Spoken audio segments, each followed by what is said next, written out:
talented and for being lippy. Imagine if these guys lost from here. Yeah, I like him. Not in our backyard, mate. Home advantage, home crowd, surely we can't. Let's hope not. It appears bloody hard to get back this thing, and if we lose it, would we even go back and try again? But try again is what National must do at the next election, because this internal review of their last effort is brutal in exposing their weaknesses. In fact, it's being withheld from MPs. I say don't hold back. Slap them in the face with 2 copies each. Look in the mirror, National. There's your problem, and there's your solution. What? Meanwhile, Meghan and Harry, how do you feel now? Isolated from the royal family, I can't imagine anyone will be picking up Harry's calls to Buckingham Palace. How sad. It's exactly what his mother feared, and she can't do anything to help him. It's actually bloody sad, actually, like a real family, I suppose, after all. The AM Show. Okay, 11 past 7. Good morning. Team New Zealand and Luna Rossa are set to face off later today as the 36th America's Cup begins. The tactics, the rivalry, the drama. And there's one man with an intimate knowledge of all of this. Joining us now is America's Cup legend Brad Butterworth. Welcome back. Nice to see you. Yeah, good morning. I might hold you to account really early on. Is that okay? Go for it. There is a statement that you said in last time you were here. You said... I actually think that Team New Zealand will win the America's Cup. Team New Zealand will win the America's Cup. What are you doing with Luna Rossa? I'm working with the event. I'm helping them out. And, you know, I've been pretty consistent in what I've said. So You still think that Team New Zealand's the best? I think that they got a big advantage, yeah. But, I mean, it's sport, eh? Well, what's the big advantage? I mean, after being involved with Luna Rossa, you know them well, and you know Team New Zealand well too, probably. What's the advantage that we have? Well, they write the rule from the beginning on the boats. You know, they have a lot of consistency from one edition to the next. You know, they've got a pretty good team, eh? Well, have they got a better boat? Is it a faster boat, do you think? I think so, yeah.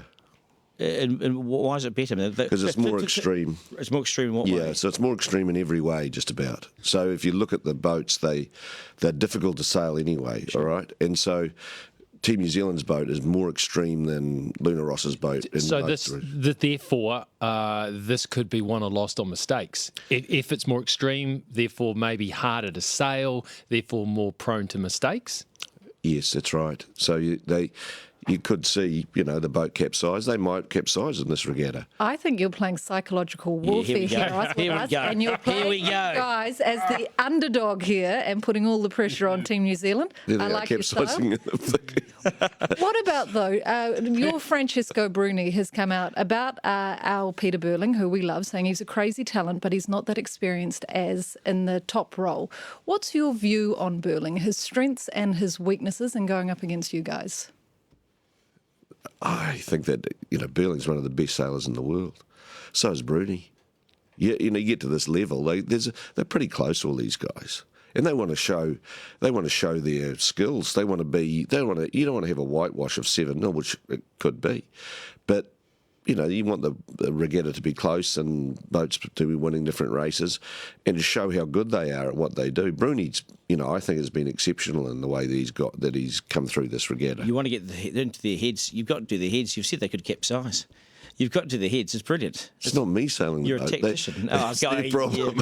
Go sail it conservatively. They've been warned. Yes. What about the wind conditions? How much say will that have? Because we hear, you know, that Luna Rossa are good in light air, Team New Zealand good in, you know, moderate air. How much bearing could that have? It has every bearing on it. I think that the boats, you see them come together today in probably light airs, but it may be windy because it's a difficult Met problem that they're facing, the forecast today. But in light airs, you know, the port tack boat's comes in and does one manoeuvre and starts. The starboard tack boat comes in and does 2 manoeuvres. And so it's difficult to do those 2 manoeuvres. So you might see one boat fall off the foils and... It's all over. You know, he gets a big lead. Can you lose the start but win the race? Yes. Yeah, I think that the Italian showed that last against Ainsley. In terms of the starts, who's better? Well, who's you'd got have the best history? Well, I mean, if you look at Bermuda, Burling had no problem with the start. So there's a lot of pressure on him, and there's a lot of people saying that he's not up to it. But I think those guys can do most things. There you go again. This is good. Yeah. Luna Rossa's boat, even though it's not as extreme, it's still bloody quick. Yeah, it's quick, but you know, if you're a couple of knots slower, like in the end, you saw Luna Rossa was a couple of knots faster than the Italian, than the English, and it didn't show up until right at the end.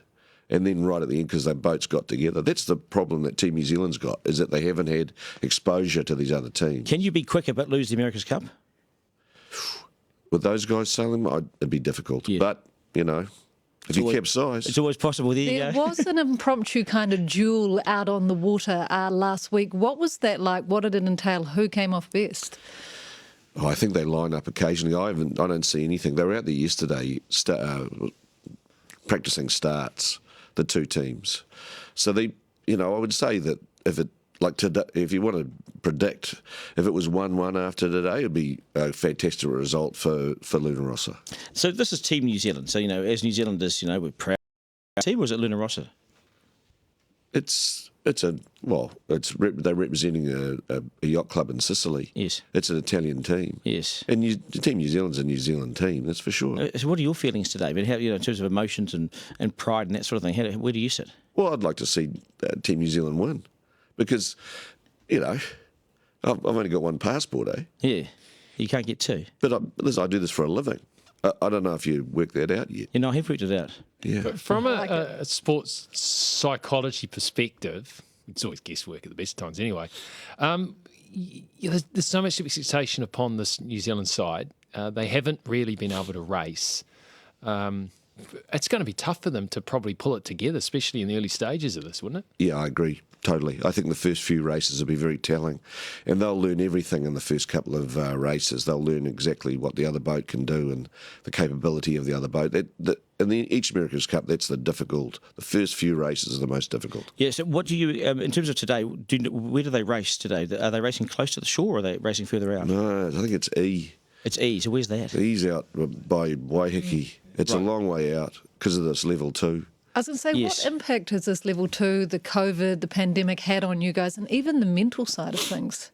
Well, level 2, I don't think the sailors really mind which course they go on. It's more the event. Yeah, I mean, you guys have been pretty vocal on level 2, racing in level 2. Yeah, so level 2, level 2, you can't stand side to side, so that's why it's gone out further out offshore, isn't it? Yeah, but it's 100 people. You can't have 100 people. Make it level 1. Yeah, by the weekend. The crowds would have been like level 1 anyway. Yeah. They would have. So you'd like to see level 1 by the weekend? Totally. Yeah, it can be justified, can't it? Me and the rest of the country, really. I'm with you on this too. Yeah. See, You've got to continue. This is a spectacle that you want to sell. You want to justify. Government's putting a lot of money into it. So you've got to put it front and centre. And under 2, we can't do that. Yeah, you just get the pictures, and the pictures have been fantastic of New Zealand, especially the ones when they're on sea right below North Head. Those pictures with Rangitoto in the background. Look, it's marketing, but I've got a lot of friends overseas. They ring up and they say, "Wow, it looks fantastic." Yeah, level 1. Let's go level 1. Yeah. Hey, Brad, all the best. We appreciate your time on the on the program. It's okay. It's a pleasure. Yeah, good to see you, mate. America's Cup legend Brad Butterworth. Always good to have him on, and thank you for the wine last time too. Yeah, it was a treat. Appreciate it. Coming up, COVID lockdown.